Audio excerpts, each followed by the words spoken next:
प्यारे छात्रों, स्वागत है आपका गुरुकुल आश्रम के इस यूट्यूब चैनल पर। आपको मैंने लास्ट में पढ़ाया था इमेज फॉर्मेशन कनकेव मिरर में, यानी अवतल दर्पण में प्रतिबिंब का बनना हमने सीख लिया था। अब फिर इन बच्चों में डाउट था, मैंने दोबारा उसको बताया था। लेकिन आपको नहीं डरना है, ऑनलाइन वाले को आप दोबारा उस लेक्चर को देखना कि इमेज कैसे बना था। बहुत बहुत मुझे तो लगता है ना कि आपको यूट्यूब पर ऐसे जल्दी लेक्चर्स नहीं मिलेंगे। आपको वहाँ फिजिक्स में फीलिंग नहीं आता है, लेकिन हमारे लेक्चर देखिए आपको फिजिक्स से प्यार हो जाएगा। मतलब इतने फ्लो में पढ़ाया गया है चैप्टर को। हाँ, थोड़ा सा आपको क्या करना है, थोड़ा आपको भी मेरे साथ परिश्रम करना है। थोड़ा सा परिश्रम इसलिए करना है कि देखो ये जो चैप्टर है ना, थोड़ा सा इसमें आपको डायग्राम बनाते रहने पड़ेंगे। जिससे मैंने पहले केस पढ़ा था, अवतल दर्पण में जब वस्तु अनंत पर हो तो प्रतिबिंब कहाँ बन रहा था, फोकस बन रहा था। जब वस्तु कर्वेचर से परे था, वक्रता केंद्र से परे था। मैं 6 केस आपको एक बार याद दिला देता हूँ। दूसरा, 1 मिनट रुकिएगा। हाँ, जब वस्तु अवतल दर्पण से सी से परे थी तो इमेज कहाँ बन रहा था, सी और एफ के बीच में बन रहा था, एफ और सी के बीच में। जब वस्तु सी और एफ के बीच में खुद रखी गई थी तो इमेज कहाँ बन रहा था, सॉरी, एक बार वस्तु को सी पर रखा गया था तो वस्तु के प्रतिबिंब भी सी के नीचे ही बन रहा था, सेम साइज का। जब वस्तु सी और एफ के बीच में रखी गई तो प्रतिबिंब सी से बड़े बन रहा था, बड़ा बन रहा था। पांचवा केस था जब वस्तु के ऑब्जेक्ट को रखा गया था एफ पर, फोकस पर, तो वस्तु बन रहा था अनंत पर, लेकिन बड़ा बन रहा था, हाई एंड लार्ज। और जब वस्तु को पी और एफ के बीच में रखा गया तो स्पेशल केस था, वस्तु का प्रतिबिंब बड़ा तो बन रहा था लेकिन दर्पण से पीछे बन रहा था। ये केस थे। अपने सारे इसको डायग्राम को बार बार बनाया होगा। आपसे क्वेश्चन मैंने उसका ट्रेकिंग भी सिखाया था कैसे बनाने हैं। आज हम लोग बात करेंगे उत्तल दर्पण में। उत्तल दर्पण में देखे ना बच्चों, 2 केस आते हैं। उत्तल दर्पण में 2 केस हैं, दोनों का आज हम लोग थोड़ा पढ़ लेते हैं, स्टडी कर लेते हैं।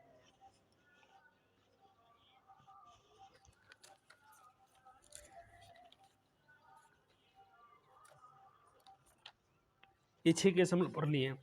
एकदम आपके जुबान पर होना चाहिए कि अनंत पर वस्तु है तो फोकस बनेगा, सी से परे तो एफ सी के बीच में। लेकिन इसको याद नहीं करना है, बार बार डायग्राम को बनाना है कि आपके दिमाग में बन जाए। ये क्वेश्चन आपसे एमसीक्यू में पूछता है, ऐसे हम क्वेश्चन प्रैक्टिस कराएंगे, डरने की जरूरत नहीं है।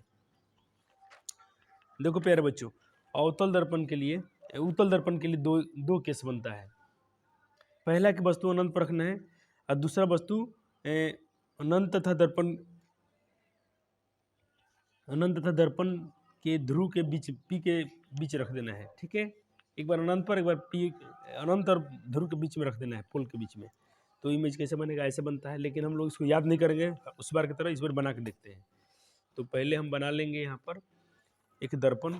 तो मैं थोड़ा आपसे, मैं अपने ज्योमेट्री का इस्तेमाल करूँगा, थोड़ा अपने क्या बने, दर्पण थोड़ा सही बने। चलो, हमको बनाना है उत्तल दर्पण। ठीक है, उत्तल दर्पण किसे कहते हैं भाई, जो बाहर से क्या हो, जो बाहर से उभरा है वो अंदर से क्या हो पॉलिश हो। चलो, ये मैं बना लिया, ये मैं बना लेता हूँ कोई उत्तल दर्पण। ठीक है बच्चों, ठीक है, बन गया बच्चों। इसका केंद्र मान लो, अगर ये इसका परिवर्तक पृष्ठ है तो परिवर्तक पृष्ठ क्या अंदर से पॉलिश रहेगा, क्योंकि कन्वेक्स मिरर है, कनकेव बाहर से होता है। तो ये कौन सा दर्पण है बच्चों, ये है कन्वेक्स, जिसको हम लोग उत्तर बोलते हैं।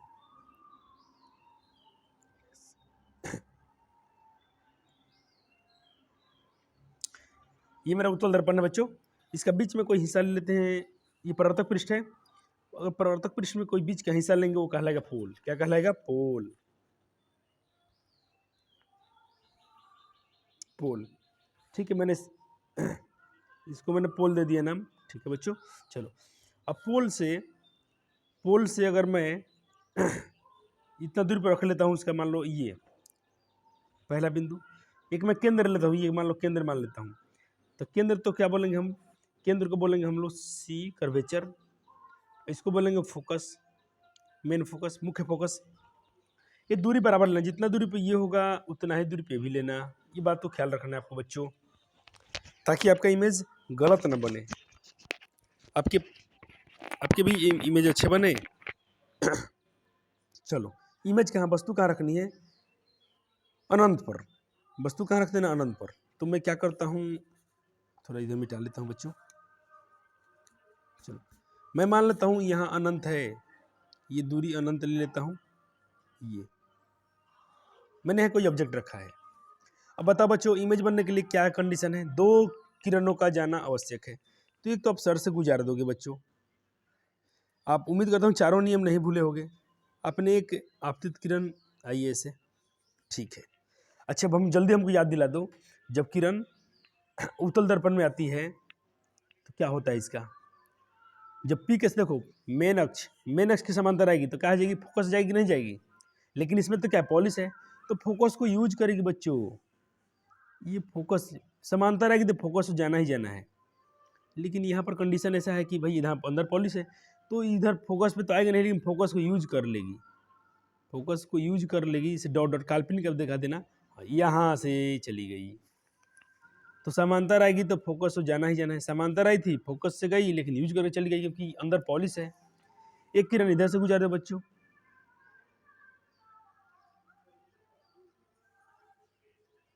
ये भी समांतर आई है तो फोकस से जाना ही जाना है, लेकिन फोकस को यूज करेगी सिर्फ।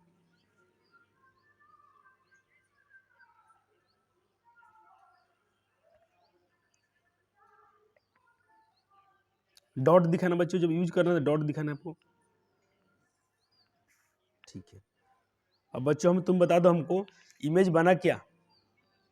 सॉरी मैं गलत एरो लगाया हूँ, ऐसे जाएगा। आई गई, ये मेन वास्तविक किरण इधर चल गई, ये वास्तविक किरण इधर चल गई, क्या दोनों कभी आपस में ये इंटरसेक्ट करेंगी क्या? ये तो नहीं करेंगी।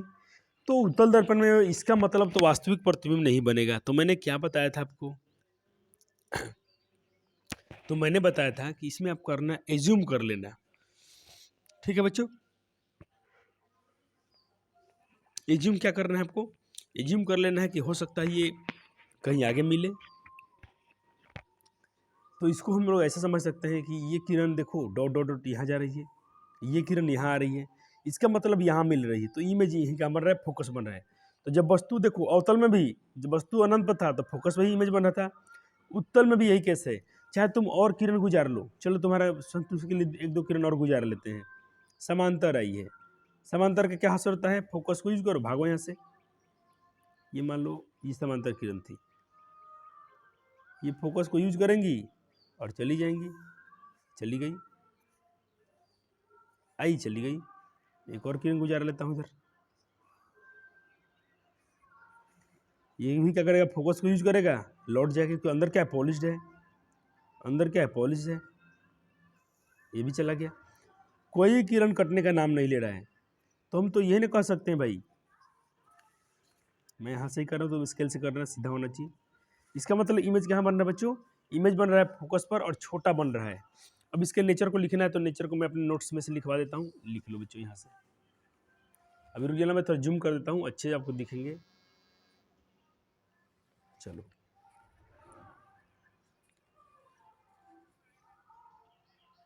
तो अब लिख लो ये वाला कंडीशन, जब वस्तु अनंत पर हो तो उत्तल दर्पण पर प्रतिबिंब का बनना कैसे बनता है? फोकस बना, नेचर ऑफ इमेज, प्रतिबिंब की स्थिति कहाँ है? फोकस पर है। वस्तु कहाँ थी? अनंत पर थी। प्रतिबिंब की साइज क्या है? अत्यधिक छोटा है, हाई मतलब डिमिनिश्ड है, बहुत डिमिनिश्ड है, छोटा है। तीसरा नेचर, प्रतिबिंब की प्रकृति क्या है? आभासी है, नहीं रियल नहीं बना है, वर्चुअल बना है, यानी काल्पनिक प्रतिबिंब बना है और सीधा है। आपको तो पता है काल्पनिक के साथ वर्चुअल के साथ इरेक्ट फ्री होता है, काल्पनिक प्रतिबिंब सीधा होते हैं। दूसरा केस बच्चों, एक और केस है इसमें, उसको भी स्टडी कर लेते हैं। चलो, उत्तल में 2 ही केस हैं, अवतल में 6। चलो ये मैं मान लिया उसका पोल है, थोड़ा बड़ा स्केल यूज कर लेता हूँ।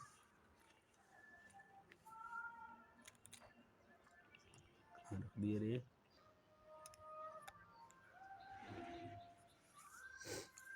मैं देखा बच्चों ये दूरी बहुत कम लेते हो यार, बड़ा बड़ा सेंटीमीटर में ले लो ना, इंच में ले लो, इसको इंच में ले लो। दूर जैसे मैं यहाँ देखो, यहाँ रख रहा हूँ फोकस को, यहाँ रख रहा हूँ कर्वेचर को, जितना दूरी लोगे उतना अच्छा बनेगा। नहीं मैं जब बड़ा बड़ा बनेगा, बड़ा बने तो आपको थोड़ा अच्छा लगेगा।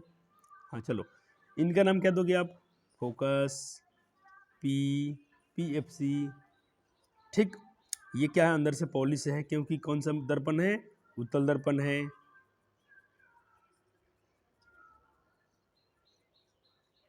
चलो अब दूसरा केस आपसे बोला है, जब वस्तु अब अनंत पर नहीं रखना है, अनंत अनंत और P के बीच में, ये मान लो P हो गया और इधर कहीं अनंत है, कहीं इधर बीच में रख देना है। चलो मैं ये यहाँ रखता हूँ वस्तु, कितना वस्तु बड़ा रख दिया जाए, चलो इतना ही बड़ा वस्तु रखता हूँ, ठीक है। ये नीचे नहीं आना चाहिए, नीचे आ गया है। अब नीचे मत लाना, क्योंकि जब उसके बीच में रखना है तो ऊपर ही रहेगा वस्तु। 2 किरण गुजारिए बच्चों, पहला सिर से गुजारिए, समानांतर गुजारिए, प्रधान अक्ष के समांतर। प्रधान अक्ष के समांतर आती है तो फोकस को यूज करेगी, और दर्पण कौन सा है, उत्तल है, तो फोकस को यूज करके ये वापस लौट जाएगी। चलो अब भाई इमेज तो नहीं बना बच्चों, तो कम से कम मैं बोला हूँ कम से कम आप 2 किरण गुजारो। तो अब कहाँ गुजारोगे, एक तो समानांतर डाल दिया, दूसरा बताया हूँ पोल, यहाँ पोल पर डाल सकते हो क्योंकि यहाँ से पोल दिख रहा है, एक पोल पर डाल दो, एक पोल पर डाल दो बच्चों। पोल का नियम तो पता है कि जितना कोण, ये मानो कोई किरण आ रही थी, जितना कोण बना है उतना ही कोण यूज करके, उतना ही कोण बना के लौट जाएगी। ये तो पोल का नियम है, कोण आई कोण आर के बराबर होता है।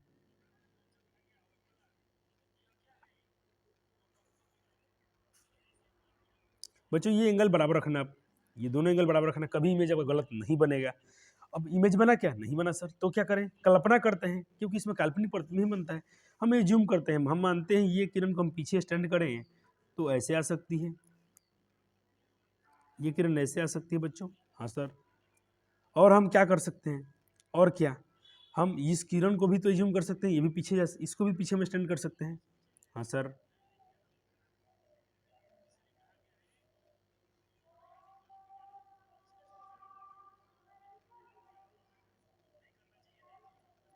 अब भाई कट गया रे बबू, ये कटा,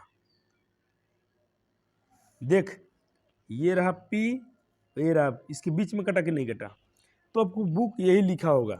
मैंने आपको कहीं रटने नहीं दिया हूँ, मैं सिर्फ आपको इमेज बना के दिखा दिया हूँ कि बच्चों देखना, P और F के बीच में इमेज बनेगा, दर्पण के पीछे बन ही रहा है, छोटा साइज है। नेचर तो यहाँ बुक में भी लिखा है, यहाँ से भी लिख सकते हो।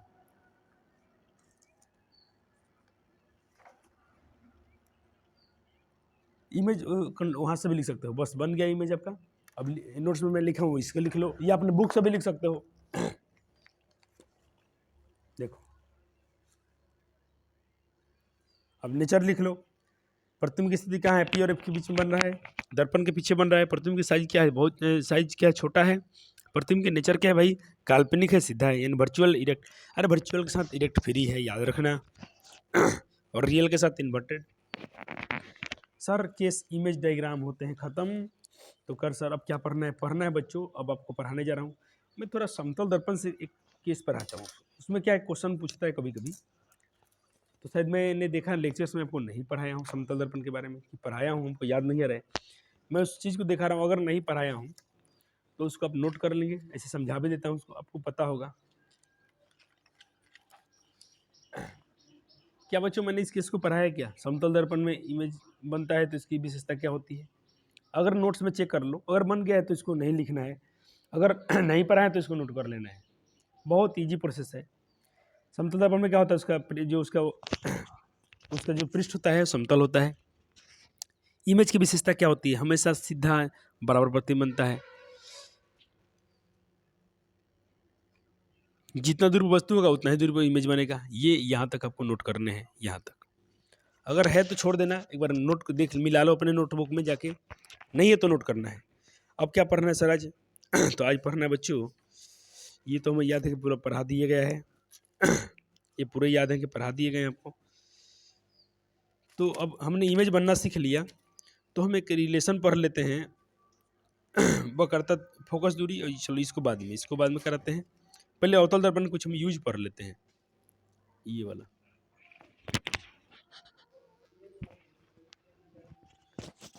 तो बच्चों ये क्वेश्चन कर लेते हैं, अपने एनसीईआरटी क्वेश्चन है और इम्पोर्टेंट है। अवतल दर्पण का उपयोग देखो, मतलब इसमें बहुत सारे उपयोग लिखवा दिए हम। अगर आपसे एग्जाम में 2 उपयोग पूछे, 2 उपयोग लिखना, 3 उपयोग पूछेगा, बहुत आराम से लिखना है, एमसीक्यू में बहुत काम आएगा, ऑब्जेक्टिव में तो भर भर काम आता है ही। देखो अवतल दर्पण का उपयोग को लिखिए, मैं पूरा लिख दिया हूँ। जैसे अवतल दर्पण उपयोग हम टॉर्च में, सर्च लाइट में, वाहनों के अग्रदीप में, हेडलाइट में। देखो मैं हेडलाइट बोल रहा हूँ, एक होता है गाड़ी के साइड मिरर, उसमें नहीं, साइड मिरर समझते, जो बाइक में हम लोग चाहे कोई वाहन चलाते हैं तो जो अपने हमारे बगल में जो हम चलाते हैं हमारे बगल में होता है, मैं उसकी बात नहीं कर रहा हूँ।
थोड़ा मैं सामान लाने चला गया था। मैं इस गाड़ी का आपने देखा होगा हेडलाइट, ये क्या बोलते हैं, साइड मिरर, जो जिसमें हम लोग गाड़ी चलाते हैं पीछे देखते हैं पीछे की वस्तु को।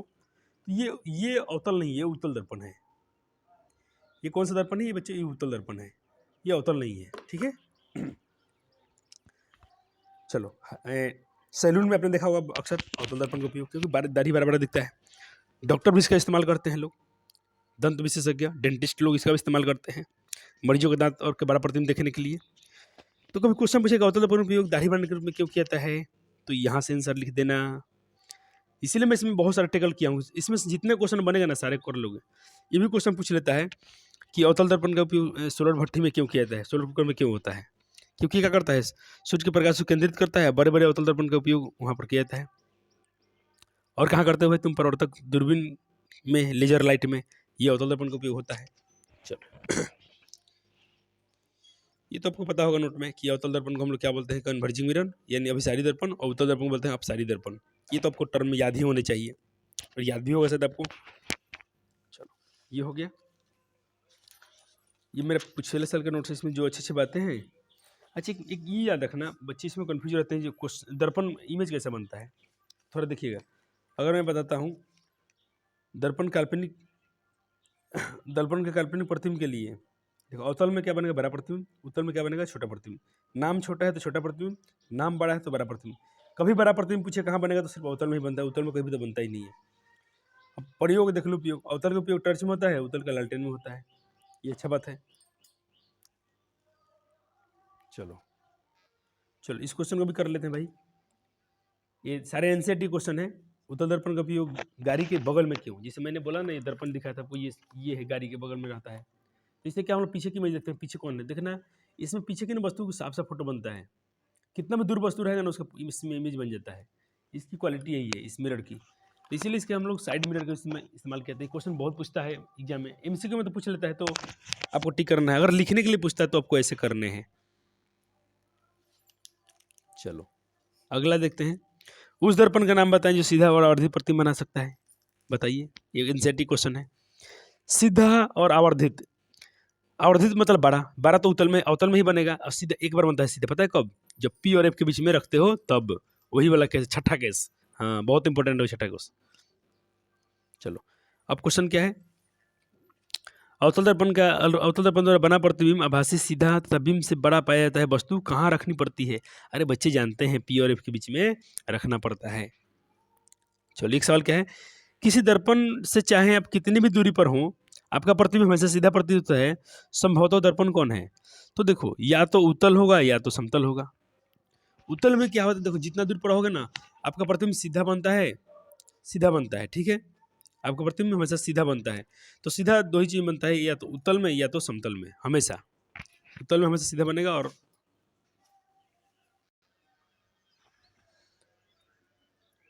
तो उत्तल में और समतल में हमारा इमेज कैसे बनता है, छोटा बनता है और सीधा बनता है। समतल में तो भाई छोटा नहीं, मतलब सेम साइज बनता है इसमें। लेकिन ये पूछा है कि जितना दूर पर रहेंगे आपका इमेज हमेशा सीधा बनना चाहिए, हमेशा सीधा। या तो उत्तल में बनता है, देखो अवतल में सीधा एक ही बार बनता है, एक ही बार, लेकिन हमेशा उल्टा बनता है। चलो, दो क्वेश्चन और करते हैं, सारे एनसीईआरटी वाले क्वेश्चन है। पूछता है कि किसी निम्न स्थितियों में प्रत्युत दर्पण का प्रकार बताइए। किसी कार का वाहन का अग्रदीप यानी हेडलाइट में कौन, तो मैं बताया हेडलाइट में अवतल दर्पण लगता है, उसका यूज बता दिया गया है। सौर भट्टी में आपको पहले पढ़ाया था मैं, क्यों लगाता है। सौर भट्टी में कौन अवतल दर्पण लगता है, ताकि सूर्य के प्रकाश को केंद्रित किया जा सके। और अवतल दर्पण क्या है, अभिसारी दर्पण है। सारे केंद्र को अब एक जगह क्या करता है, वो केंद्रित करता है। मान लो कि लाइट आ रहा है, ये सब लाइट बिखरा हुआ है, अवतल पे क्या करता है, एक ही बिंदु पर सबको सिकुड़ा देगा, एक ही बिंदु पर लाके कन्वर्जिंग कर देगा। तो इससे क्या होगा, वहाँ पर शक्तिशाली लाइट मिलेंगे, यहाँ पर एनर्जी ज़्यादा मिलेगी, इसलिए ऐसा लगाते हैं।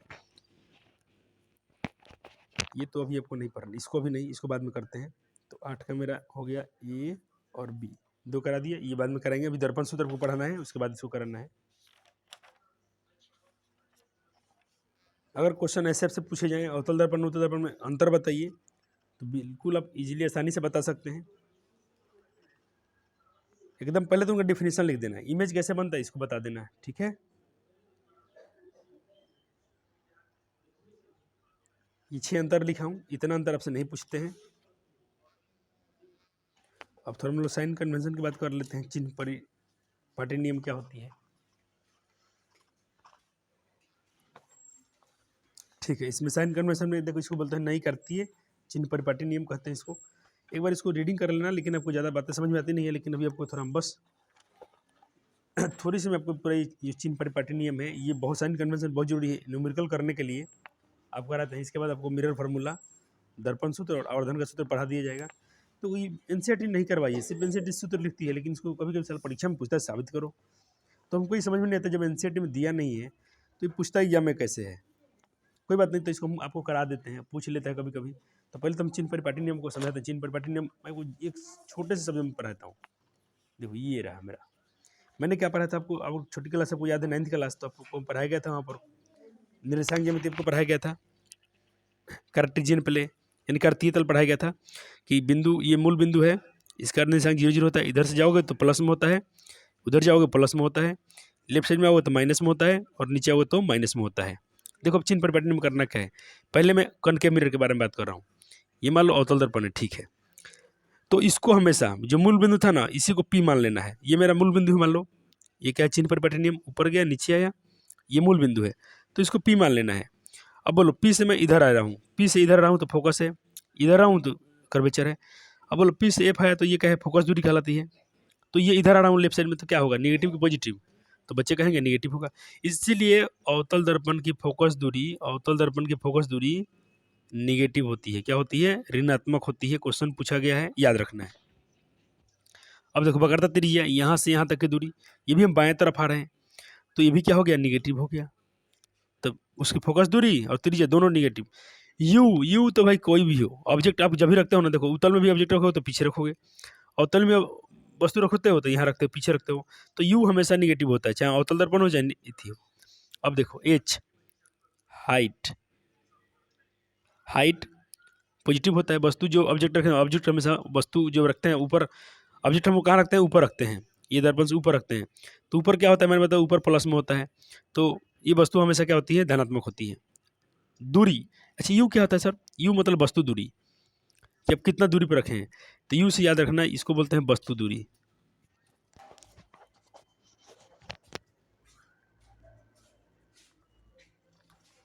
यू फॉर वस्तु, ऑब्जेक्ट की डिस्टेंस है, और ये क्या होती है, हमेशा निगेटिव होती है। अब उत्तल का केस पढ़ लो, उत्तल ऐसा होता है, इसका देखो ये मैं बोला मूल बिंदु है, ये कार्टेशियन प्लेन है, ये मूल बिंदु है, इधर आप दाएं तरफ आ रहे हो, यानी इधर जा रहे हो, इसमें आप इधर जा रहे हो, तो इधर जाओगे तो क्या होगा, फोकस दूरी धनात्मक, वक्रता त्रिज्या धनात्मक, यानी इसमें सब धनात्मक होता है, फोकस दूरी धनात्मक, वक्रता त्रिज्या धनात्मक, हाइट धनात्मक, यू तो निगेटिव, क्योंकि यू हम वस्तु कहाँ रखते हैं, इस साइड रखते हैं, तो जब भी आप इस साइड में रखते हो लेफ्ट साइड में, तो लेफ्ट साइड तो निगेटिव होता है। तो वस्तु दूरी धनात्मक, ऑब्जेक्ट तो भाई हमेशा धनात्मक होगा दोनों में, त्रिज्या इसमें धनात्मक। ये क्वेश्चन बहुत बार पूछा गया है, तो इसमें क्वेश्चन करा देता हूँ आपको, यहाँ से जो क्वेश्चन पूछे गए हैं।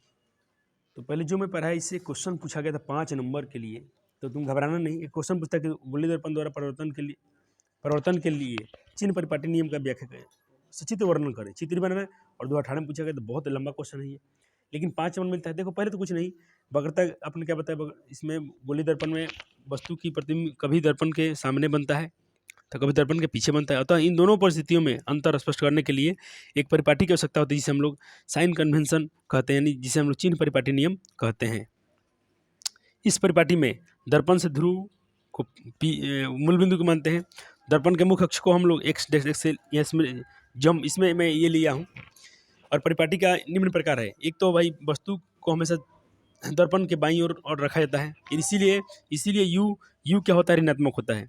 वस्तु को कहाँ रखते हैं, बाईं तरफ रखते हैं, इसीलिए वस्तु क्या होती है, हमेशा निगेटिव होती है। इसको पूरे लिखने हैं आपको बच्चों, इसको पूरे लिखने भी है। ये ऑब्जेक्ट 5 नंबर क्वेश्चन पूछता है। हाँ थोड़ा समझा भी देते हैं, ऐसे आपको याद रहेगा, डरना नहीं है। अब देखो मूल बिंदु से दाईं ओर जब इधर जाओगे राइट साइड में, बोले क्या इसमें क्या होता है, पॉजिटिव होता है। आपको बताया भी था साइन उसको टेक्निक में। मूल बिंदु से बाएं तरफ जाएंगे तो क्या होगा, वो निगेटिव ली जाती है। मुख्य अक्ष के लंबवत, यानी उसको ऊपर नापोगे तो सब धनात्मक होता है, नीचे नापोगे तो क्या होगा, ऋणात्मक होगी, निगेटिव होगी।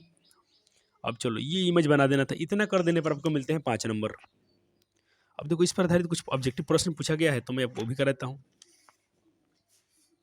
देखो ये तो नोट लिख लेना हमेशा के लिए। अवतल दर्पण की वक्रता त्रिज्या और फोकस दूरी हमेशा ऋणात्मक होती है, और उत्तल दर्पण की, ये तो नोट है, इसको लिख लेना है। अच्छा कैसे पूछा जाता है एमसीक्यू में, ठीक। अब देखो ये क्वेश्चन कर लो एक ये वाला, निम्न में किस दर्पण की फोकस दूरी धनात्मक होती है? किसकी फोकस दूरी धनात्मक होती है? ऑप्शन है ए बी सी। तो धनात्मक पूछा है, पॉजिटिव, तो उत्तल दर्पण। अवतल दर्पण की फोकस दूरी होती है ऋणात्मक धनात्मक ऋणात्मक धनात्मक शून्य, तो क्या होगा? निगेटिव होती है। नहीं करती है चिन्ह परिपाटी के अनुसार दर्पण के सामने रखे गए बिंब की दूरी ली जाती है। तो मैंने बताया बिंब की दूरी यानी बिंब मतलब ऑब्जेक्ट की दूरी हमेशा क्या लेती है? हमेशा ऋणात्मक ली जाती है। ये क्वेश्चन थे। अब हम लोग थोड़ा दर्पण सूत्र के बारे में पढ़ेंगे। पहले आपको नोट्स कराता हूँ, उसके बाद दर्पण सूत्र कराएंगे। यही तक आपको लिखना था, जितना पढ़ाएंगे 3 क्वेश्चन लिखने थे। हाँ, जो टॉपिक पढ़ा है उस पर क्वेश्चन भी करा दिया, आपको अच्छा लग रहा होगा। जहाँ जैसे क्वेश्चन पढ़ेंगे वहाँ से उसके साइन कन्वेंशन हमने इतना पढ़ा। अब देखो ये दर्पण सूत्र क्या है? ये दर्पण सूत्र है 1/f, पहले यहाँ से सारी बातें आपको लिखना है इस नोट में से। चलो यहाँ से दर्पण सूत्र होता है 1/f बराबर 1/v प्लस 1/u। इसको याद रखना है 1/f। इसको हम सिद्ध भी करके दिखाते हैं, टेंशन मत लो। एफ जहाँ क्या है फोकल लेंथ है, v क्या है इमेज है, और u क्या है ऑब्जेक्ट डिस्टेंस, यानी डिस्टेंस मतलब दूरी है, वस्तु की दूरी है, ये प्रतिबिंब है और ये फोकस दूरी है हिंदी में।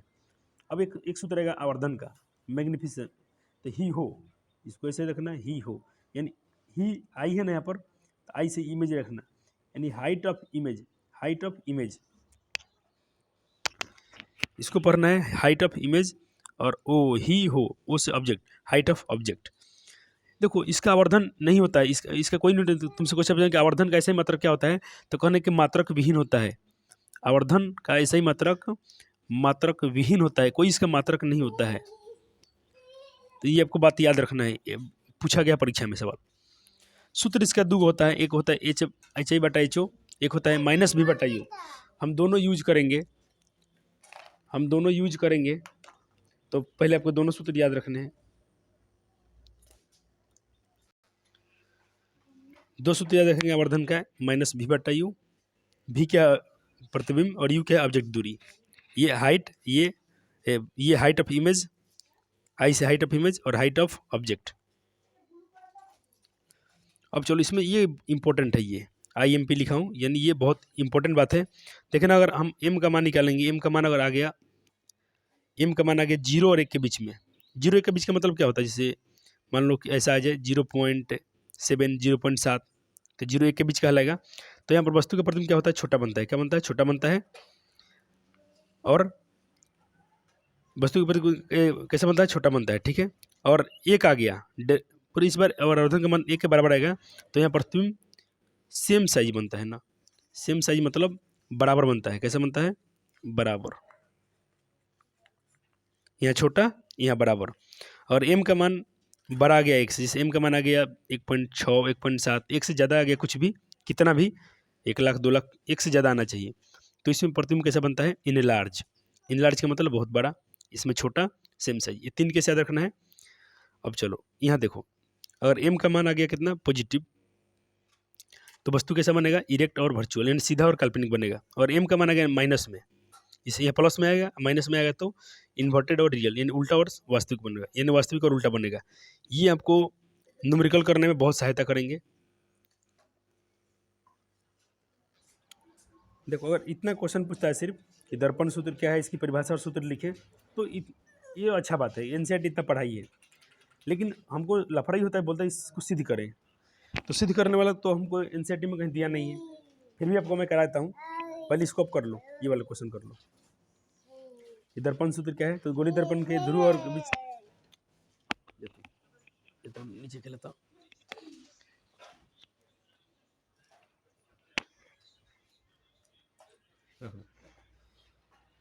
कहते गोलीय दर्पण की ध्रुव से बिंब की दूरी u कहलाती है। ध्रुव से दर्पण से ध्रुव से प्रतिबिंब की दूरी v कहलाती है। और ध्रुव के मुख्य फोकस की दूरी छोटा स्मॉल f कहलाती है। इन तीनों राशियों के बीच एक संबंध को हम लोग दर्पण सूत्र कहते हैं। जैसे संबंध क्या है? 1/v बराबर 1/v प्लस 1/u बराबर 1/f, या आप ऐसे कह सकते हो 1/f बराबर 1/v प्लस 1/u, ऐसे भी लिख दो, कोई दिक्कत नहीं है। जहाँ बता देना इतना, ये क्वेश्चन तो सही है, इतना कर देने पर इसका काम हो जाता है। लेकिन मैं चलो इसको कराता हूँ। ये क्वेश्चन पूछा था 2022 में, पूछला बच्चे 5 नंबर पूछा, बच्चे कन्फ्यूज हो गए थे, लेकिन मैं पीछे से कराया था। एक अवतल दर्पण में सिद्ध करें कि 1/v + 1/u = 1/f। इसको सिद्ध करने के लिए बोला है, तो पहले इसको कराते हैं सिद्ध। पहले क्वेश्चन लिख लो, क्वेश्चन हो गया। उसके बाद चलो एक हम क्या करते हैं, मान लेते हैं कि एम एन एक मेरा अवतल दर्पण, एक इमेज बनाना पड़ेगा। पहले आप इतना लिख लो कि दूसरे पेज पर है। माना एम एन एक मेरा क्या अवतल दर्पण है, जिसका ध्रुव पी है और वो कर्ता केंद्र सी है और फोकस दूरी क्या है, एफ है, और उसका मुख्य फोकस क्या है, एफ है। इतना लिख लिया आपने।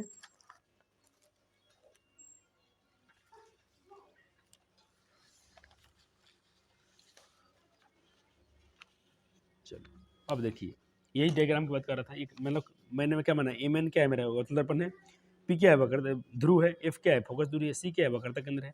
तो इसमें देखो त्रिभुज एबीसी में और त्रिभुज एडीसी में थोड़ा बातें इसमें कम समझ में इसलिए आती है कि इसमें देखो हम लोग क्या यूज करते हैं, इसमें त्रिभुज के कुछ कंसेप्ट यूज होगा जो त्रिभुज में पढ़ाया नहीं गया आपको।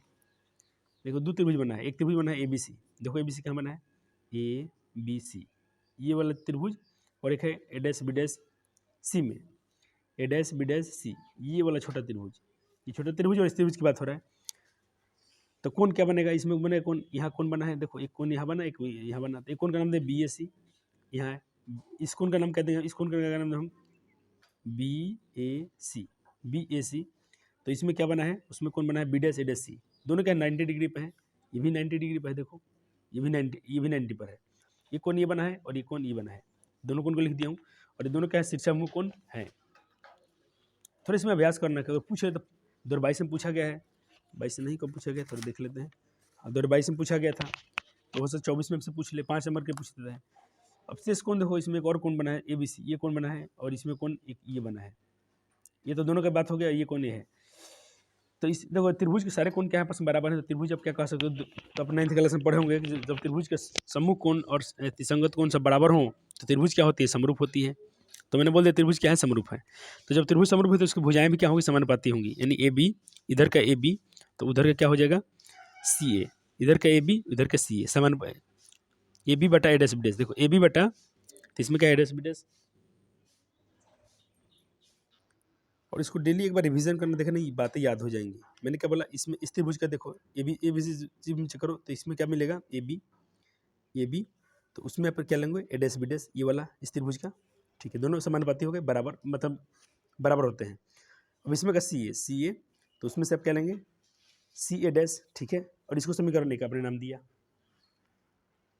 अब त्रिभुज डी क्यू एफ में इसी प्रकार जैसे ऐसे किया गया, इसी में भी दोनों समरूप हैं, तो वहाँ क्या हो जाएगा डी क्यू, वहाँ क्या हो जाएगा आपका, मैं बड़ा त्रिभुज लिया हूँ डी क्यू एफ में, डी क्यू एफ ये वाला देखो यहाँ पर राइट एंगल बना है।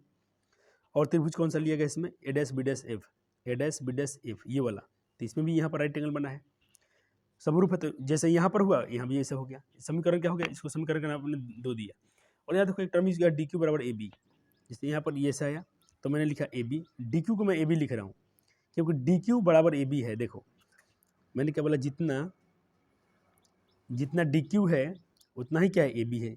देखो है कि नहीं, सेम साइज है, जितना ये साइज का है उतना भी ए बी साइज का है। तो मैं यहाँ पर उसी कंडीशन से मैं इसको हटाकर उसके जगह पर क्या लिख दिया हूँ, ए बी, और बट्टा में ए आ गया। ये समीकरण 2 हो गया। अब देखो माना कि बिंदु क्यू पी के बहुत निकट है, जो ये क्यू बिंदु है ना, मैं मान लेता हूँ इसके बहुत नज़दीक है, आप इतना नज़दीक है समझो उसी पर है, उसी के आसपास में है, तो दोनों क्या हो जाएंगे, बराबर हो जाएगा। तब ऐसा क्या हो जाएगा, तब देखो पी से एफ और क्यू से एफ दोनों क्या हो जाएंगे, समांतर बराबर हो जाएंगे। अगर दोनों पास में हो जाए तो चलो, तो अतः समीकरण 2 से, समीकरण 2 में अपने क्या किया, ए बी आपको समीकरण 2 था ये ए डैश बी डैश और क्यू एफ। तो क्यू एफ मैंने क्या बोला, जब पी के नज़दीक में है तो क्यू एफ क्या हो जाएगा, पी एफ के बराबर हो जाएगा, और ए डैश एफ तो है ही है, ए डैश एफ। समीकरण 3 बन गया। अब समीकरण 1 और 3 से कंपेयर करेंगे तो ऐसा कुछ कंडीशन है। समीकरण 3 में, समीकरण 1 में देखो आपका क्या था, A dash B dash, A dash B dash A सी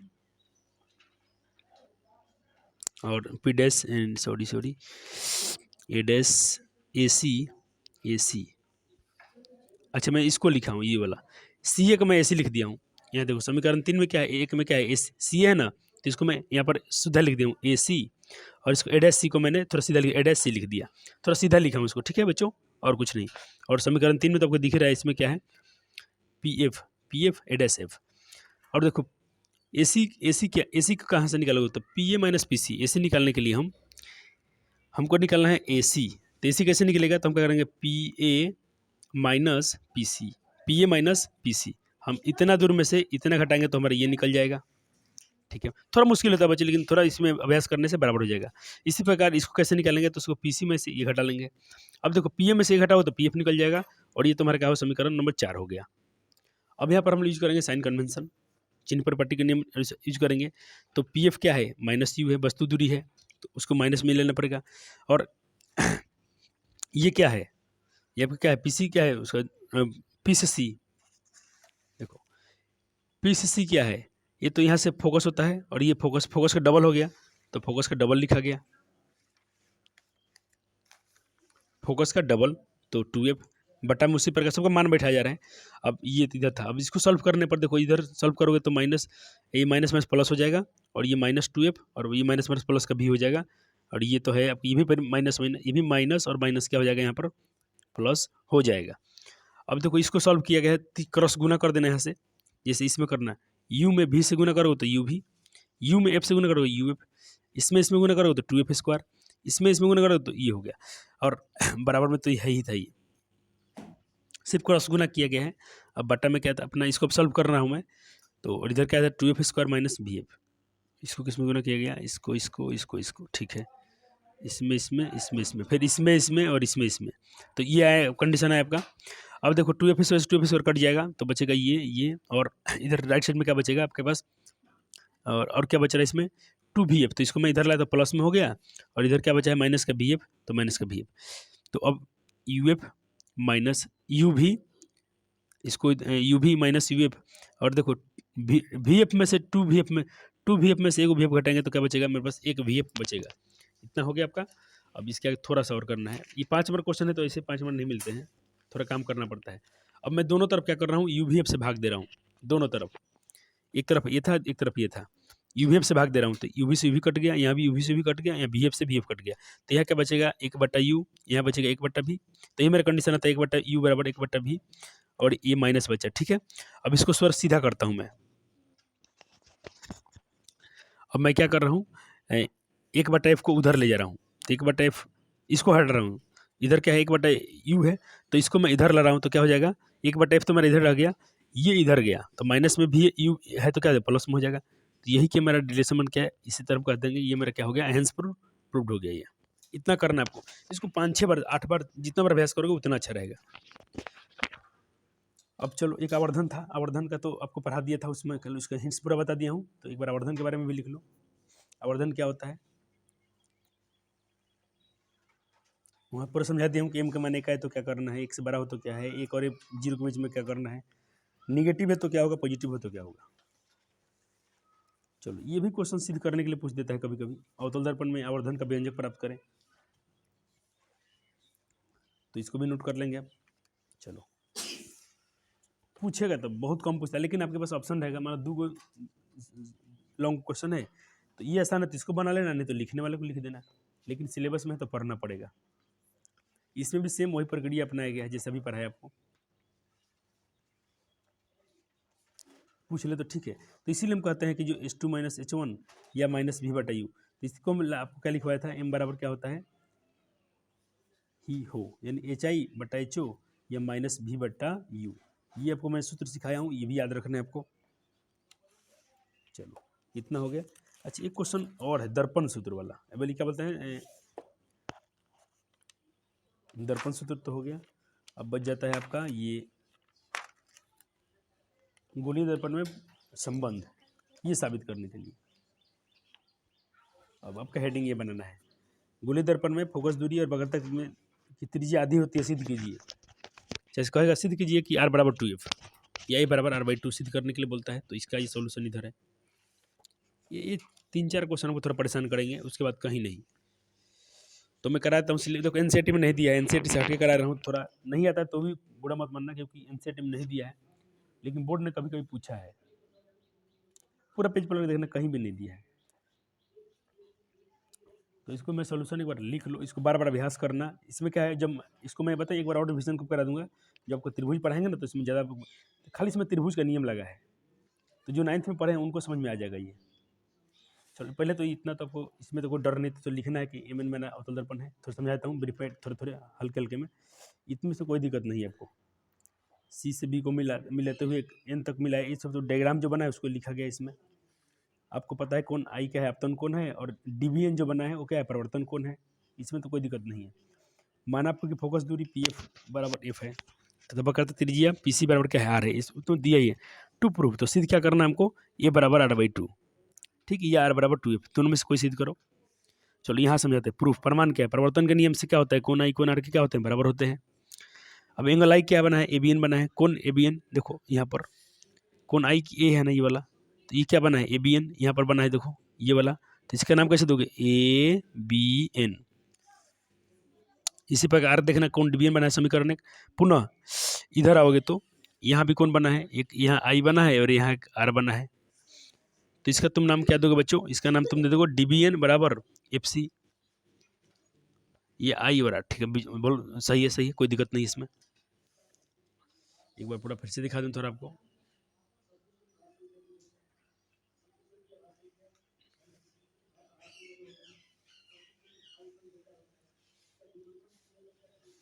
चलो हम यहाँ थे, ये समीकरण 2 हो गया। अब शीर्षाभिमुख कोण अपने पढ़ा हुआ 9th क्लास में, शीर्षाभिमुख कोण आपस में क्या होते हैं, बराबर होते हैं। और कब होता है, चूंकि आई कब होता है, जब चूंकि A B parallel P C है। देखो A B parallel P C है, ए बी आपतित किरण और ये पी सी ये क्या है, पैरेलल है, समांतर है, तो सी बी एन उससे मिलती है, ठीक है। तो यहाँ पर जो एंगल बनेगा दोनों आपस में क्या बराबर होंगे, तो समीकरण 3 ये क्या है, दोनों आपस में क्या है, संगत कोण है। अब समीकरण 1 2 3 सब सॉल्व करेंगे तो आपका ये निष्कर्ष निकलेगा, एफ बी सी बराबर एफ सी बी। अतः त्रिभुज बी सी एफ क्या समद्विबाहु त्रिभुज हो गया, तो समद्विबाहु त्रिभुज होगा तो उसकी भुजाएं क्या होंगी, आपस में बराबर होंगी, यानी बी एफ और एफ सी क्या हो जाएगा, बराबर हो जाएगा।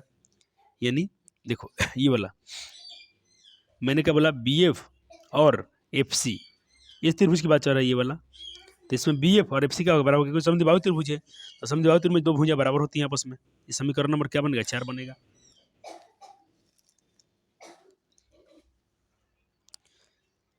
चार बना। अब माना बिंदु उस तरह बी पी के बहुत निकट है, तो पी से बी जितना बी से दूरी होगा उतना पी से दूरी क्या होगा, आपस में बराबर हो जाएगा, ये दोनों पर बराबर हो जाएंगे। ये समीकरण नंबर 5 बनेगा। अब समीकरण 4 और 5 से करेंगे तो आपको पी ए बराबर एफ सी निकलेगा। थोड़ा ये मुझे मुश्किल टाइप लगता है बच्चों के लिए, बाकी तो कहीं हम लोग तो ऐसे इसको बहुत अभ्यास करते थे, सीख गए थे। आपको तो समझा भी रहा हूँ ना, इतना हमको समझाया भी नहीं गया था। अब देखो एफ और पी सी क्या है, इसका मध्य बिंदु है, तो आप ऐसे कह सकते हो पी ए बराबर एफ सी, और जब मध्य बिंदु है तो उसको आधा कर दो, ठीक है। अब पी एफ बराबर एफ, पी एफ बराबर एफ, अब पी सी बराबर क्या है, आर है, तो आप इसीलिए कह सकते हो पी सी क्या है तुम्हारा, एफ है, ठीक है। पी एफ क्या है आपका ना, फोकस हो गया, और एफ क्या है वो, इसलिए हम कह सकते हैं यहाँ पर एफ बराबर पी एफ, जो यहाँ तुम लिखे हो ना एफ सी बराबर क्या लिखे हो, पी सी बाई टू, तो पी सी क्या है, आर है, तो पी सी आर आ गया, और यहाँ क्या है 2, यही तो सिद्ध करना था आपको, कर लो। एक अवतल में सेम है, सेम क्वेश्चन है, अवतल में भी पूछता है कभी कभी, तो इसको भी ट्राई कर लो। इसको देखेंगे कितने बार पूछा गया है।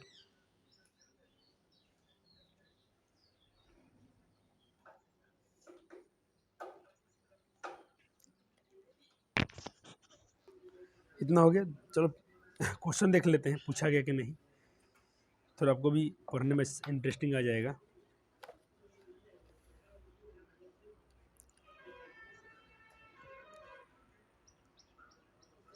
देखो ये दोनों केस में थोड़ा मेहनत कर लेना मेरे तरफ से, बाकी आपको फीस में कहीं रटने नहीं देंगे। देखो ये पूछा है अवतल दर्पण में आर बराबर 2f सिद्ध करें, 2015 में पूछा था। देखो बहुत तो कम पूछा गया है, ये थोड़ा नया पूछ लिया था 22 में अवतल दर्पण वाला, तो ये शायद हम नहीं पूछेगा, क्योंकि देखो ये एक बार पूछा गया, एक बार पूछा गया है, लेकिन दोनों पूछा है, एक बार 15 में पूछा है, 15 सप्लीमेंट्री में पूछा है, उसके बाद से कभी इसको पूछा नहीं है दोबारा। मतलब इतना इंपॉर्टेंट क्वेश्चन नहीं है, क्योंकि एनसीईआरटी बोलती भी नहीं पूछना चाहिए, लेकिन पूछ लिया गलती से, एक बार पूछ लिया, एक बार पूछ लिया। ये इस साल पूछा है, मतलब 2009 से लेकर 2007 से लेकर 2000 कितना से 9 से लेकर अभी तक 2022-23 तक सिर्फ एक बार पूछा गया है, लेकिन मैंने करा दिया, पूछा तो करा दिया हूँ, लेकिन एनसीईआरटी में नहीं दिया था। तो इतना इंपॉर्टेंट नहीं, जो बच्चे को थोड़ा नहीं समझ में आया तो डरना मत, छोड़ देना इसको, कोई दिक्कत नहीं है। लेकिन मैं कहता हूँ थोड़ा अभ्यास करना, कहीं आ गया तो आ गया, हो सकता है पूछ ले तो बन जाएगा तुमसे। थोड़ा इसमें मैथमेटिक्स है पूरा, और मैथ में कैसा मैथ है, ये ज्योमेट्री है, ज्यामिति है, और ज्यामिति से तो बच्चे अक्सर रोते ही रहते हैं। बाकी अलजेब्रा होता तो चलता, ये करा दिया, ये भी हो गया। जो पढ़ा दिया उसको थोड़ा हम लोग टिक कर लेते हैं। अब 2 फार्मूला पढ़ लिए, उस पर सवाल बना लेते हैं। इस एक पूछा है 2012 में सवाल कि गोली दर्पण की वक्रता त्रिज्या 20 सेंटीमीटर है तो इसकी फोकस दूरी क्या होगी। तो अभी अपने का रिलेशन पढ़ा था r बराबर 2f या a बराबर 2। देखो इसमें दिया क्या है, वक्रता त्रिज्या दिया है यानी r दे दिया है, फोकस दूरी पूछ रहा है। तो हम चूँकि जानते हैं कि a बराबर क्या होता है r/2 होता है। r का मान क्या दिया है 20, 2 लगा तो 10 बार कट गया, 10 सेंटीमीटर रह गया। चलो ये क्वेश्चन भी कर लेते हैं 2 नंबर। अवतल दर्पण की फोकस दूरी ज्ञात कीजिए यदि इसकी वक्रता त्रिज्या 36 सेंटीमीटर हो। तो इसमें क्या दिया, 36 सेंटीमीटर वक्रता त्रिज्या दिया है, फोकस दूरी पूछ रहा है। वही सूत्र लगाएंगे, a बराबर r/2 या r बराबर 2f। देखो ये फार्मूला 2 है, इसको दोनों सेम फार्मूला है, कभी तुम डरना मत। जैसे मैंने बोला कि a बराबर r/2 का हो या r को निकालोगे तो 2 इसमें गुना हो जाएगा, 2 में f से गुना कर दो। ये दोनों फार्मूला क्या है, सेम है। दोनों से ऑब्जेक्टिव आप बना सकते हो, आसानी से बनेगा, इजी बनता है।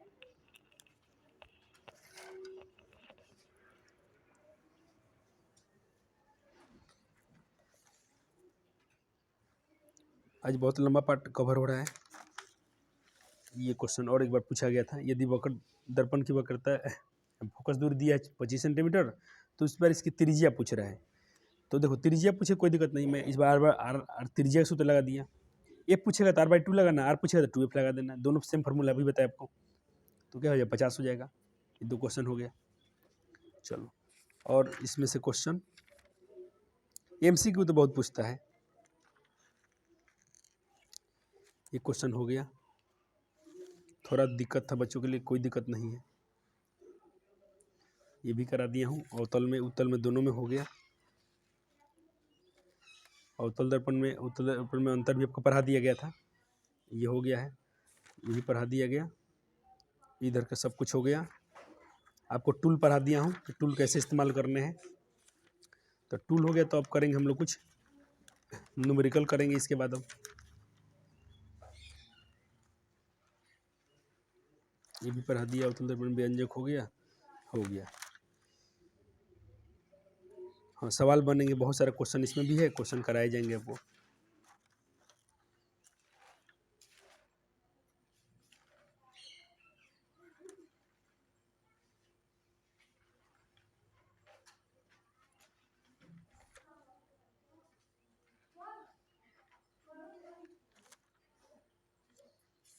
इधर बाद में करेंगे,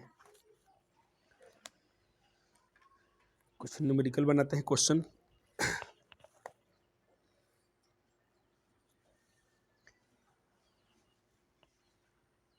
तो आपको यहाँ लाते हैं,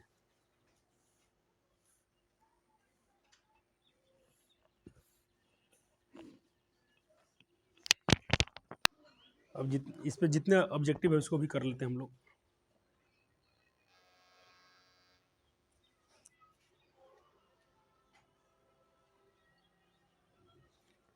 चलो, दर्पण के सामने किसी भी दूरी पर स्थित वस्तु का प्रतिबिंब सीधा प्रतीत होता है, ये क्वेश्चन करा दिया गया है।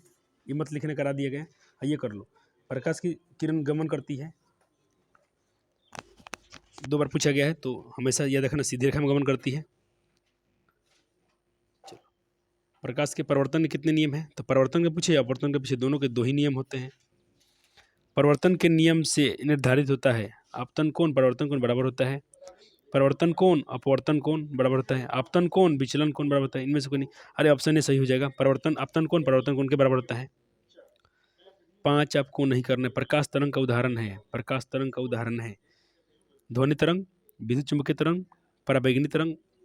तो इसका थोड़ा, इसको भी कर लो, अच्छा क्वेश्चन है। एक बार पूछा गया था प्रकाश तरंग का उदाहरण क्या है, तो इसका होता है साउंड वेव यानी ध्वनि तरंग। समतल दर्पण द्वारा परम प्रतिबिंब कैसा होता है, मैंने बताया था वास्तविक तो रियल तो नहीं होता है, काल्पनिक होता है। ये भी दोनों। 6 का आंसर बताओ क्या होगा। रियल तो नहीं बनता इसमें तो वर्चुअल बनता है। तो ऑप्शन क्या हो जाएगा, सिर्फ ये हो जाएगा। चलो, ये तो लिखने वाला क्वेश्चन है, पढ़ा दिया गया प्रकाश के परिवर्तन के कितने नियम हैं, बहुत बार पूछा गया, लिख पाओगे, बहुत आसान क्वेश्चन है। प्रकाश के परिवर्तन के नियमों को लिखें और इसके किरण रेख द्वारा दर्शाएं। परिवर्तन के नियम आपको पढ़ा दिया गया है, किरण रेख भी समझा दिया गया है।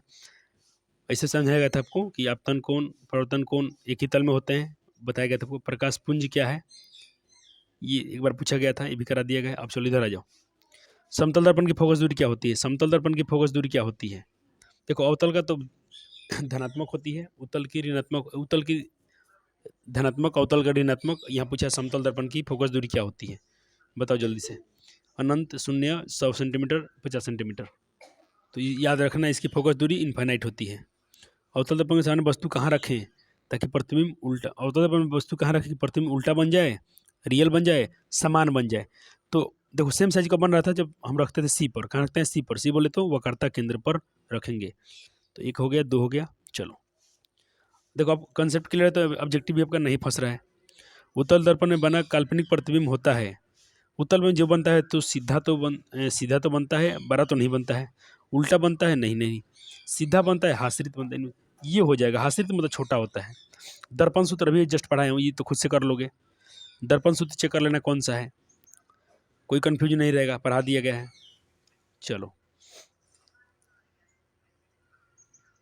दाढ़ी बनाने के लिए कौन सा दर्पण यूज किया जाता है? जस्ट अभी थोड़ी देर पहले पढ़ाएं, ये सब नहीं बताएंगे आपको हम। कार के अग्रदीप में, अग्रदीप मतलब हेडलाइट में पूछ रहा है। जब भी हेडलाइट पूछेगा तो अवतल। चलिए बताता हूँ, दाढ़ी में अवतल। उत्तल दर्पण के किस दर्पण में पश्च दर्पण की दूरी? अरे पश्च दर्पण मतलब मैंने आपको दिखाया था ना, ये मिरर, ये वाला जो पीछे के वस्तु देखते हैं हम लोग। तो ये क्या बोलते हैं इसको? हेडलाइट, ये बोलते हैं इसको हम लोग साइड मिरर बोलते हैं, जो चालक के बगल में होता है ये। तो ये होता है उत्तल दर्पण होता है ये। नई कार्तीय चिन्ह के अनुसार वस्तु की रखेगा बीम की दूरी ली जाती है। तो बीम की दूरी हमेशा, वस्तु की दूरी हमेशा क्या है? निगेटिव ली जाती है।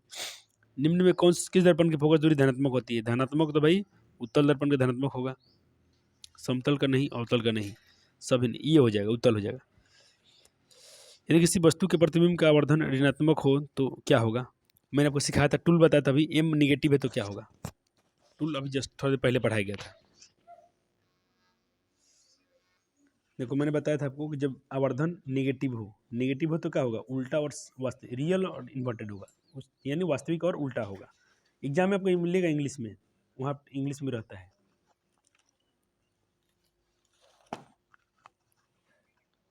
तो क्वेश्चन है 6 बन गया, 7 बन गया, 8 हो गया, 9 हो गया, 10। यदि किसी बीम के प्रतिबिंब का आवर्धन क्या है? निगेटिव है तो प्रतिबिंब की प्रकृति क्या होगी? तो मैंने बताया वास्तविक और उल्टा होगी। ऑप्शन ए सही हो जाएगा। एक बार मिला लेते हैं आंसर शीट। 10 का ए, हाँ बिल्कुल सही है। चलो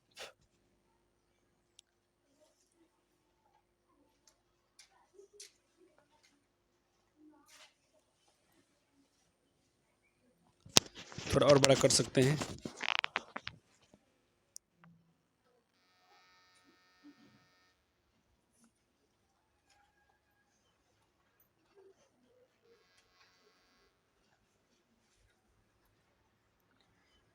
कहते कि दंत विशेषज्ञ खाली से उत्तल दर्पण का साइड मिरर छोड़ के जहाँ पूछेगा ना उत्तल, ये टेक्निक याद रखना कि गाड़ी के बगल में छोड़कर सब जगह अवतल, सब जगह अवतल। 11 हो गया, 12। एक प्रयोग के द्वारा अवतल दर्पण द्वारा किसी प्रतिबिंब पर्दे पर प्राप्त किया जाता है। दर्पण की फोकस दूरी को निर्धारित करने के लिए प्रयोगकर्ता को मापने की जरूरत है।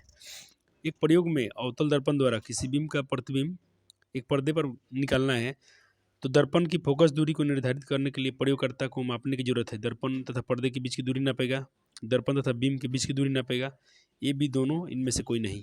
12 करके देखो तो ये कंसेप्ट वाला क्वेश्चन है। तो देखो इसमें दोनों बात को ध्यान रखना पड़ेगा। दर्पण और पर्दा के बीच की दूरी तो नापेगा ही नापेगा, वो दर्पण तथा बीम के बीच की दूरी नापेगा। तो ऑप्शन क्या हो जाएगा? सी, ए बी दोनों सही हो जाएगा।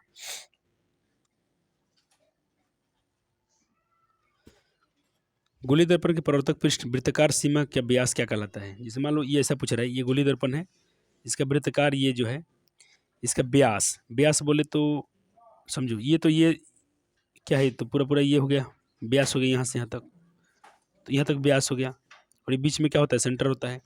तो सेंटर को तो वक्रता केंद्र बोलते हैं। इसका आंसर बताओ जल्दी सोच के। अच्छा क्वेश्चन है ये वाला क्वेश्चन पूछा आपसे। जैसे ऐसा नहीं, ऐसा ये मान लो कि ये वृत्ताकार है, इसका व्यास, तो व्यास मान लो कि यहाँ से यहाँ तक, ठीक। अब मान लो इसको काटोगे, कहीं काट दिया तो वृत्ताकार सीमा हो गया ये, और इसका व्यास यहाँ से यहाँ तक, ये व्यास ही ना हो गया, ये पूछ रहा है। तो ये क्या होता है? कर्वेचर होता है, अपर्चर होता है। अपर्चर को हम लोग क्या बोलते हैं? द्वारक बोलते हैं। उत्तल दर्पण की फोकस दूरी है, निम्नलिखित में कौन उत्तल दर्पण की फोकस दूरी है? एकदम टेक्निक का देखना, पॉजिटिव होगा। अच्छा हाँ, वक्रता त्रिज्या 32 है तो बोले 16 होना चाहिए। जब रेडियस 32 है तो त्रिज्या फोकस दूरी क्या होगी? 16 होगा। लेकिन 16 किस में? प्लस में होना चाहिए, क्योंकि दर्पण कौन सा है? दर्पण उत्तल है। हजामत बनाने के लिए अवतल। 14 हो गया, 15 हो गया। काल्पनिक प्रतिबिंब कैसे बनते हैं? ये हमेशा देखो, वर्चुअल क्या होता है? इरेक्ट होता है, सीधा होता है, सीधा होता है। बोला कि वर्चुअल के साथ इरेक्ट फ्री और रियल के साथ इन्वर्टेड फ्री। तो 16 का मैं मिला लेता हूँ। 16 का बिल्कुल ऑप्शन ए सही होगा। 16 का ये बिल्कुल सही है। चलो, गोले दर्पण के ये तो अभी जस्ट पढ़ाया गया, सिद्ध किया गया था। फोकस में त्रिज्या में क्या संबंध है? तो देखो R बराबर 2F, ये बराबर R, ये तो कभी नहीं होता है। ये बराबर, ये तो कभी होता ही नहीं है। R बराबर ये हो जाएगा ना, R बराबर 2F, ये तो गलत है। ये बराबर R/T होता है, ये बराबर R/T होता है, ऐसा नहीं होता है। ऑप्शन ए सही है। किसी प्रतिबिंब का दर्पण अवतल दर्पण बना सीटा बड़ा पाया गया है। देखो पूछा गया अवतल दर्पण में 6 केस पढ़े हैं, उसमें से पूछ रहे हैं प्रतिबिंब आभासी बना है, यानी काल्पनिक बना है, सीधा बना है, बड़ा बना है। ये P और F के बीच में रखना पड़ेगा, पोल और F के बीच में। ये नहीं, वक्रता केंद्र पर नहीं, दर्पण के ध्रुव और F के बीच में, दर्पण के ध्रुव और F के बीच में, ये सही है। छठा केस पूछ लिया है।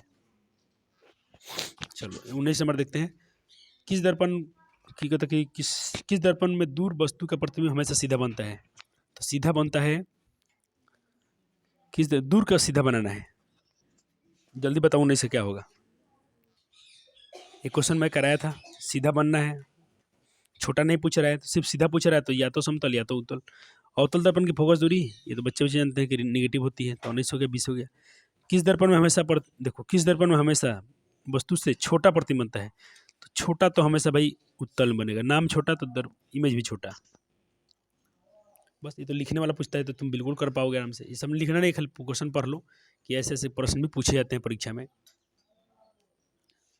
आवर्धन किसे कहते हैं? जस्ट अभी जस्ट पढ़ाया गया था सब। फोकस परिभाषा ली, गोले दर्पण कितने प्रकार के होते हैं? उत्तल दर्पण होता है, मैंने 3 उपयोग बताएं, सब पढ़ा दिया गया आपको। हाँ, ये धीरे धीरे तो अभी जस्ट करा दिया हूँ, थोड़ा देर पहले कराया था, ये वाला कोई करा ही दिया हूँ। तो अब डरना नहीं, आपको इतना सिलेबस पढ़ा दिया गया। आपको बात करेंगे हम कुछ न्यूमेरिकल का। न्यूमेरिकल ही पूछे जाते हैं, सवाल बनाने वाला। इसमें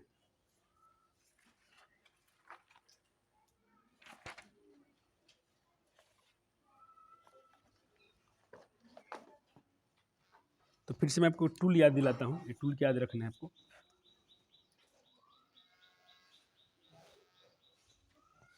जैसे मैग्निफिकेशन, यानी आवर्धन का मान अगर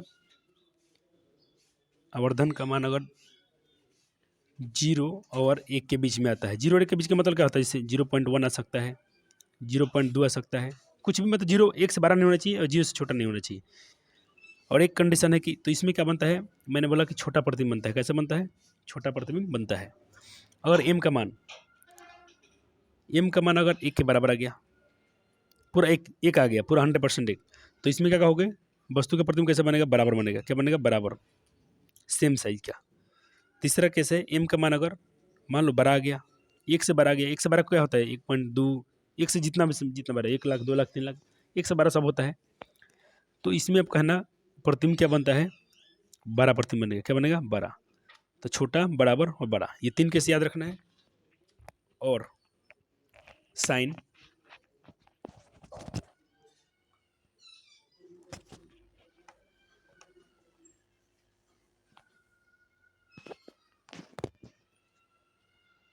अगर m का मान मैं बोला 2 आएगा, एक तो आएगा तो निगेटिव आ सकता है और एक आ सकता है पॉजिटिव।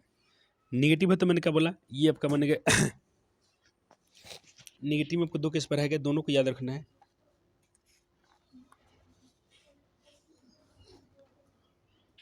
वास्तविक और सीधा और काल्पनिक बनेगा। इसमें क्या बनेगा? सीधा और काल्पनिक। इसमें क्या बनेगा? पॉजिटिव में उल्टा और वास्तविक। ये 2 केस याद है तब काम हो जाएंगे। तो अच्छा, मैं आपसे क्वेश्चन पूछता हूँ, इसका आंसर बताना। तो जिससे क्वेश्चन पूछ रहा हूँ अपने, अब इसकी जरूरत नहीं है।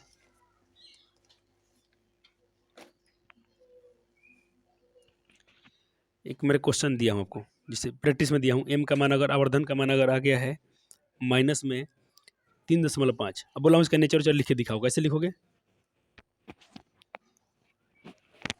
इसका नेचर कैसे लिखोगे? तो इसका नेचर ऐसे लिखोगे तुम। पहले एक बार खुद से ट्राई करो तुम लोग। सब कुछ देखो, मान भी लिख दिया हूँ, साइन भी दिख रहा है, दोनों चीज़ दिख रहा है। तो आपको लिखना है इसका पूरा नेचर बताओ, इसका नेचर बताओ, इसकी प्रकृति बताओ क्या होगी इसकी।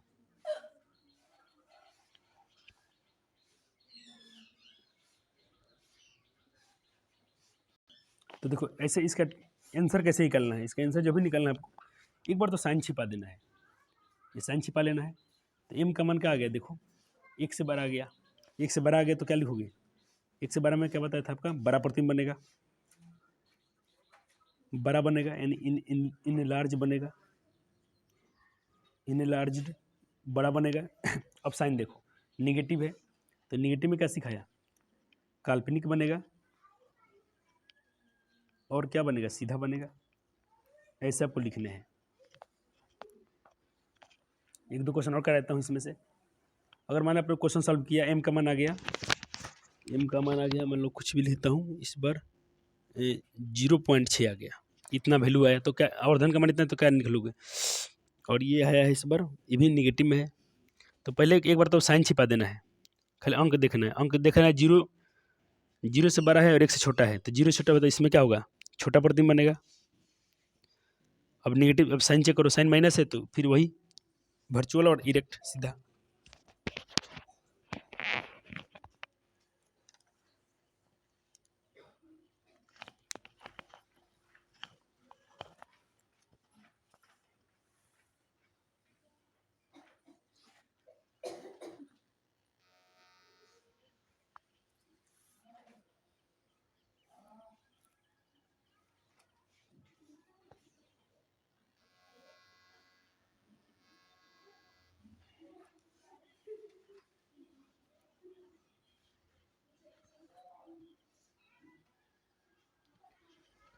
तो देखो बातें भी लिख के दिया हूँ कि एक बार साइन छिपा लेना और एक बार फिर साइन देखना। जैसे सवाल था इसका क्या होगा, तो तुमने क्या देखा, एक बार साइन छिपा लिया तो 1 से 12 दिख रहा है, 3.5 1 से बड़ा होता है, तो मैंने क्या बोला, बड़ा प्रतिबिंब बनेगा, इन लार्ज बनेगा, अत्यधिक बड़ा बनेगा।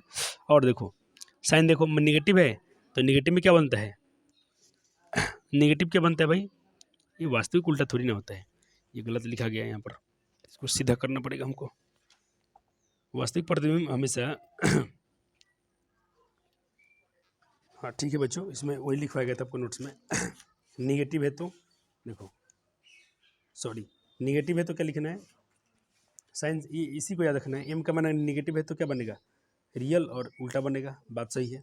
और प्लस में रहेगा तो सीधा और काल्पनिक बनेगा, सीधा और काल्पनिक बनेगा। तो इसमें क्या बनेगा, माइनस में आंसर है तो रियल बनेगा, उल्टा बनेगा। सेम क्वेश्चन कराया हूँ जस्ट, इसका देखो इस पर मान क्या है, 0 और 1 के बीच में है, तो छोटा बनेगा और रियल और इन्वर्टेड बनेगा, क्योंकि नेगेटिव साइन है। चलो अब इस पर क्वेश्चन कर लेते हैं हम लोग। जैसे प्रश्न दिख रहा है आपको, एक वस्तु क्या है, एक वस्तु 5 सेंटीमीटर की दूरी के अभिसारी दर्पण से 10 सेंटीमीटर की दूरी पर है। अभिसारी मतलब कन्वर्जिंग मिरर यानी अवतल दर्पण है। प्रतिबिंब की प्रकृति और स्थिति का पता लगाना है। तो पहले इसमें से सवाल में लिखो क्या दिया है, देखो कहता कि वस्तु 5 सेंटीमीटर की फोकस दूरी दिया है 5, और दर्पण है अवतल, तो अवतल में फोकस दूरी क्या होती है, माइनस में, नेगेटिव होती है, तो -5 लेना पड़ेगा। और देखो वस्तु की दूरी दिया है 10, तो वस्तु दूरी u से लिखते हैं तो -10 लिखेंगे, क्योंकि u हमेशा नेगेटिव होता है। प्रतिबिंब की प्रकृति और बताना है, इतना तुम लिखना सीख गया ना। देखो u 10 1 -5, ये बच्चा लिख लेना, उसको सवाल बनाने आ गया। आपको निकालना है प्रतिबिंब और निकालना है उसका नेचर। जब भी नेचर पूछेगा तो m निकालना है, आवर्धन निकालना है। तो f देखो आपको u पता है, f पता है, v निकालना है, तो आपको दर्पण सूत्र लगाना पड़ेगा, बाई मिरर फार्मूला यही होता है। बस मान रख दीजिए, बटा का जोड़ सबको आता होगा, बना लोगे यहाँ से। देखो यहाँ से बटा जो बना है, दोनों का एलसीएम निकाला हूँ। पहले तो इधर -10 था, चलो इसको एक बार यहाँ बना के समझाता हूँ आपको। देखो आपको क्या दिया था, आपको दिया है इसमें u दिया था, वस्तु दूरी दिया था 10, तो हम -10 अपने से लिखते हैं। फोकस दूरी कितना दिया है 5, हम माइनस क्यों लगा रहे हैं? क्योंकि दिया है अभिसारी दर्पण यानी अवतल दर्पण। अवतल दर्पण की फोकस दूरी क्या होती है? ऋणात्मक होती है। यही साइन आपका काम आएगा। आपको भी निकालना है तो देखो यू भी एफ किस में आता है? दर्पण सूत्र में आता है। दर्पण सूत्र क्या होता है? 1/f बराबर 1/v प्लस 1/u।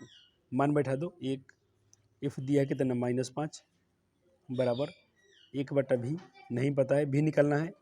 यू पता है क्या दिया है? -10।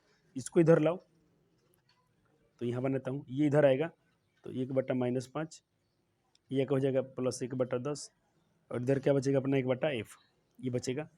नहीं 1/f नहीं, 1/v बचेगा, ये बचेगा। अब इन दोनों का एलसीएम निकालो। 5-10 का एलसीएम कितना आता है? 10 आता है। 2 बार में तो ये माइनस ऊपर चल जाएगा, माइनस का 2, 5 दूना 10, 10 से कम 10, ये सा 1/v। तो क्या आ गया? 1 में से 2 जाएगा तो -1/10 और 1/v। v का मान क्या आएगा? उल्टा करो, इसको क्रॉस गुना करो तो इसमें करो तो -v, इधर गुना करो 10, माइनस हटा दो तो v का मान क्या आ गया? -10। ये हो गया -10, यानी वस्तु कहाँ नीचे बनेगी? -10 मतलब क्या? साइन कन्वेंशन बन रहा था ना आपको ऐसा। वस्तु यहाँ नीचे बन रही है कहीं और बड़ा बन रहा है।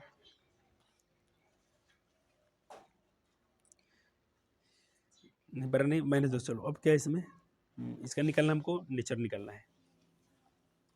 तो नेचर के लिए m निकालना पड़ेगा। m का फॉर्मूला क्या होता है? -v/u।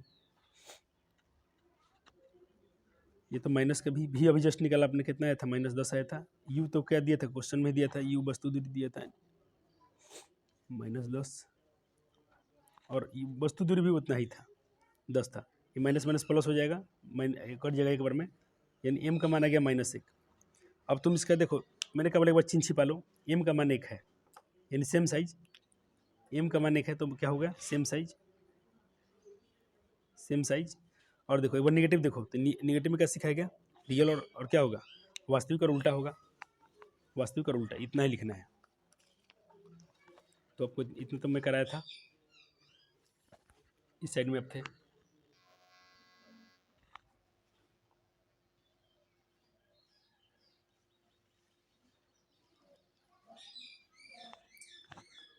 चलो दूसरा क्वेश्चन,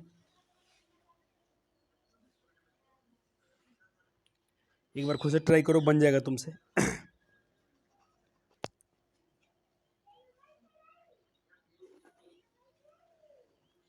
देखो इस बार क्या है? अपसारी दर्पण है तो इसकी फोकस दूरी मैं क्या लिया? धनात्मक लिया हूँ। ये तो u हमेशा माइनस में लेना है, m निकालना है, भी निकालना है। सेम वही चीज़ करना है इस बार भी, सेम वही प्रक्रिया लगाना है। बट्टा का जोर आता है तो बच्चे बना ही लेंगे। अब जिनको बट्टा का जोर नहीं है तो थोड़ा तकलीफ होगा। नेचर तो देख के बता दोगे आप। चलो एक क्वेश्चन और कर लेते हैं। बोला है 6 सेंटीमीटर अपसारी दर्पण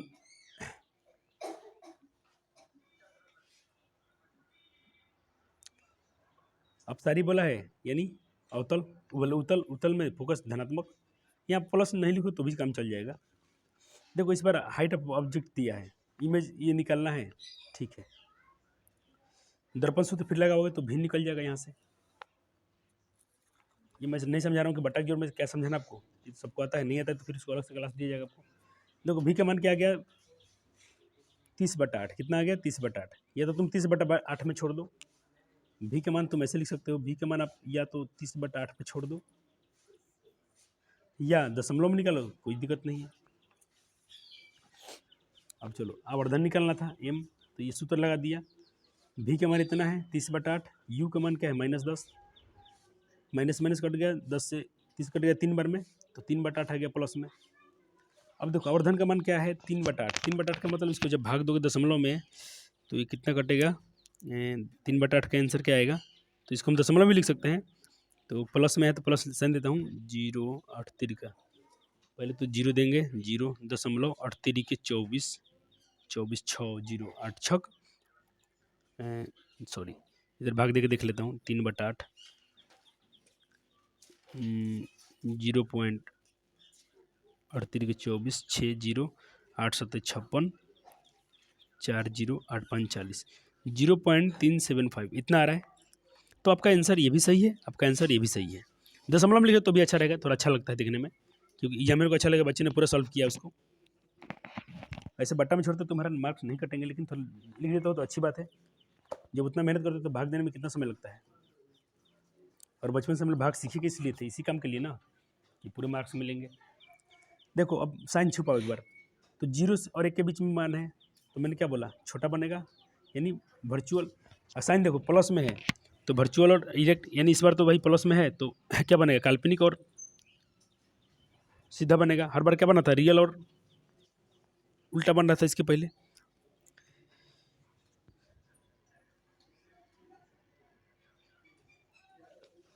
एम का मान प्लस में है तो क्या बन रहा था, आपको 3 साइन पढ़ाया, तीनों साइन आपको याद होने चाहिए, एक साइन नहीं पढ़ाया गया था आपको। देखो ये वाला जब मान क्या आया था इस बार, यहाँ देखो माइनस में आया था तो क्या था, वास्तविक और उल्टा, वास्तविक उल्टा, तो इसमें क्या होगा, काल्पनिक सीधा, क्योंकि प्लस में है। तो काल्पनिक और सीधा, इसका हिंदी क्या लिख लोगे तुम, वर्चुअल मतलब काल्पनिक होता है, काल्पनिक और सीधा, और डिमिनिश, छोटा तो बनेगा ही, छोटेगा। और अब देखो इस बार आपको निकालना है उसका हाइट ऑफ इमेज निकालना था आपको, तो उसके लिए आपको आवर्धन का दूसरा सूत्र लगाना पड़ेगा, HI/HO। HI का मान इतना है, एम का मान भले, सॉरी एम का मान 3/8 है, यहाँ से लिख दिया हूँ, और HI का मान नहीं दिया है, HO का मान 2 दिया है, ऑब्जेक्ट इतना दिया था, 2 से मैंने 8 कर दिया 4 बार में, क्रॉस गुना कर दिया, HI/4 गुना HI, और इधर कर दिया तो 3 एकम 3, 3/4 आ गया आंसर। दशमलव में निकालो तो इतना आएगा। ये तो आसान प्रश्न है, करा भी दिया गया है, तुम कर भी सकते थे। अब चलो, इतना होने के बाद आपको मैं कुछ थोड़ा अभ्यास करने के लिए सवाल दे रहा हूँ, करके देखना, नहीं हुआ तो उसको मैं अगले लेक्चर में जरूर लिखवा दूंगा, आपको परेशान नहीं रहना है। लेकिन मुझे उम्मीद है कि आप कर लोगे। NCERT पेज में जाना है 85 में, अब इंडेक्स वाला क्वेश्चन की बात आ गया है, तुम इंडेक्स वाला क्वेश्चन कर लोगे, इसलिए तो आपको पढ़ाया तो पूरा जा रहा है। 85 ये वाला क्वेश्चन देखो तो इसमें से पढ़ाया गया कि नहीं पढ़ाया गया है। अवतल दर्पण की मुख्य फोकस की परिभाषा लिखवा दिया गया है, एक बार मिला लेना। अवतल दर्पण की वक्रता त्रिज्या 20 है तो फोकस दूरी क्या होगी, जस्ट अभी करा दिया गया। उस दर्पण का नाम बताइए जो सीधा और आवर्धा प्रतिबिंब बना सकता है, तो ये अवतल दर्पण है। वाहनों में उत्तल दर्पण का साइड मिरर में क्यों कहता है, मैं करा दिया हूँ नोट्स में से। देखो उसी क्वेश्चन को ऐसे ही पूछता है कि उत्तल दर्पण का उपयोग गाड़ी के बगल में क्यों किया जाता है। ये क्वेश्चन और ये क्वेश्चन सेम, दोनों क्वेश्चन के लिख लो, ये क्वेश्चन हो गया या ये क्वेश्चन हो गया, दोनों का सेम आंसर है। और देखो मैं पहले से भी लिख दिया हूँ, इंपॉर्टेंट है, ये पूछा जाता है, तो अगर लिखवा दें तो ठीक है, नहीं लिखवा तो यहाँ से लिख लो। एक बार इसका आंसर आप लिख सकते हो यहाँ से।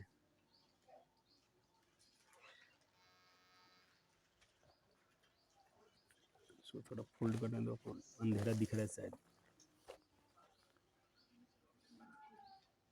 दोनों क्वेश्चन लिखना बच्चों, इसको भी लिखना और जो बुक में दिया है उसको भी लिखना, दोनों क्वेश्चन लिखना, क्योंकि दोनों भाव से आपसे क्वेश्चन पूछ सकता है, दोनों का आंसर सेम होगा। चलो ये क्वेश्चन करा दिया गया है। उत्तल दर्पण की फोकस दूरी ज्ञात करने पर त्रिज्या निकाल सकते हो, करा भी दिए गए हैं। उत्तल दर्पण के सामने 3 गुना, ये नहीं पढ़ाया गया, ये कर लेना, ये करा दिया गया है। और क्या,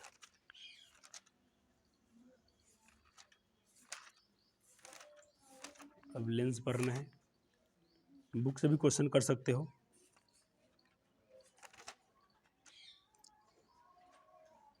चलो इतना ही कर लेना, अब बाकी जो बच गया इसको अगले नोट्स में करा दिया जाएगा।